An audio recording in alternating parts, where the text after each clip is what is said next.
Actor Ranveer Singh case ಬಂದು last ಹಿಯರಿಂಗಲ್ಲಿ ಅವ್ರ ವಕೀಲರು ಬಂದು ಹೇಳಿದ್ರು, ಈ ಥರ ಏನಂತ ಅಫಿಡವಿಟ್ ಹಾಕ್ತೀವಿ, ಅಫಿಡವಿಟಲ್ಲಿ ಕ್ಷಮಾಪಣೆ ಕೇಳ್ತೀವಿ, ಮತ್ತು ಚಾಮುಂಡಿ ಬೆಟ್ಟದಕ್ಕೆ ಬಂದು ಏನೋ ಕ್ಷಮಾಪಣೆ ಕೇಳ್ತೀವಿ, ಅದು ಯಾವ ತಿಂಗಳಲ್ಲಿ ಬರ್ತೀವಿ ಏನೋ ಅಂತೆಲ್ಲ ಹೇಳಿದ್ರು. ಲಾಸ್ಟಲ್ಲಿ ನಾವು ಆಯಿತು ಕ್ಷಮಾಪಣೆ ಕೇಳ್ತಾರೆ, ಓಕೆ ಓಕೆ ಒಪ್ಕೊಂಡಿದ್ದೆವು ನಾವು.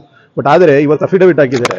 ಇವತ್ತು ಅಫಿಡವಿಟಲ್ಲಿ ಪ್ಯಾರಾ ನಂಬರ್ 3ಯಲ್ಲಿ ಏನು ಹಾಕಿದ್ದಾರೆ ಅಂತಂದರೆ, ಏನು ಈ ಆ್ಯಕ್ಟರ್ ರಣವೀರ್ ಸಿಂಗ್ ಬಂದು ಚಾಮುಂಡಿ ದೇವ್ರನ್ನ ಫಿಮೇಲ್ ಗೋಸ್ಟ್ ಅಂತ ಹೇಳಿದಾಗ ಆ್ಯಕ್ಟರ್ ರಿಷಬ್ ಶೆಟ್ಟಿನ ಬಂದು ತುಂಬ ಪ್ರಶಂಸೆ ಮಾಡಿ ಹೇಳಿರೋದು, ಎಲ್ಲರೂ ಚಪ್ಪಾಳೆ ತಟ್ಟಿದ್ರು ಅಂತ ಹೇಳ್ತಿದ್ದಾರೆ. ಇಂಡೋರಲ್ಲಿ ಯಾವುದೇ ಆ್ಯಕ್ಟರ್ ಮಾತಾಡಿದ್ರು ಚಪ್ಪಾಳೆ ತಟ್ತಾರೆ, ಎಲ್ಲರೂ ಚಪ್ಪಾಳೆ ತಟ್ತಾರೆ. ಏನು ಕಲ್ ತಗೊಂಡು ಹೊಡಿತಾರಾ? ಚಪ್ಪಾಳೆ ತಟ್ಟೇನೋ ಕ್ಷಮಾಪಣೆ ಅಂದರೆ ಕ್ಷಮಾಪಣೆ ಕೇಳಬೇಕು. ಚಾಮುಂಡಿ ಬೆಟ್ಟಿಗೆ ಯಾವಾಗ ಬರ್ತದೆ ಅದ್ರ ಮಾತ್ರ ಅಫಿಡವಿಟ್ ಆಗಲ್ಲ ಹಾಕಬೇಕು. ಇವ್ರು ಹಾಕಿರೋ ಅಫಿಡವಿಟ್ ಅಲ್ಲಿ ಪ್ಯಾರಾ ನಂಬರ್ 3 ನೋಡಿದ್ರೆ ನಾನೇನೋ ತಪ್ಪು ಕಂಪ್ಲೇಂಟು, ನಾನೇನೋ ತಪ್ಪಾಗಿರೋ ಕಂಪ್ಲೇಂಟ್ ಇವ್ರ ಮೇಲೆ ಕೊಟ್ಟಂಗಿದೆ.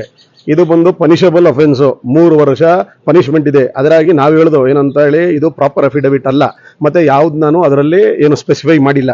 ಸೊ ಇದು ಬಂದು ಅವರೇನೋ ಸ್ವಲ್ಪ ಏನೋ ಮಾಡಿರೋದು ಕರೆಕ್ಟ್ ಅನ್ನೋ ರೀತಿಯಲ್ಲಿ ಅಫಿಡವಿಟ್ ಇದೆ.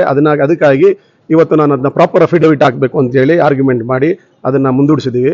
ಅವರು ಒಪ್ಕೊಂಡಿದ್ದಾರೆ. ಏನು ನೆಕ್ಸ್ಟ್ ಏನು 23ಕ್ಕೆ ಮುಂದೂಡಿದೆ, 23ಕ್ಕೆ ಅಫಿಡವಿಟ್ ಹಾಕ್ತೀನಿ ಅಂತಾರೆ. ಇಲ್ಲ ಅಂದರೆ ಟ್ರಯಲ್ ಮಾಡೋಕ್ಕೆ ಏನು ಕೋರ್ಟ್ಗೆ ಒಪ್ಪಿಸ್ತೀವಿ.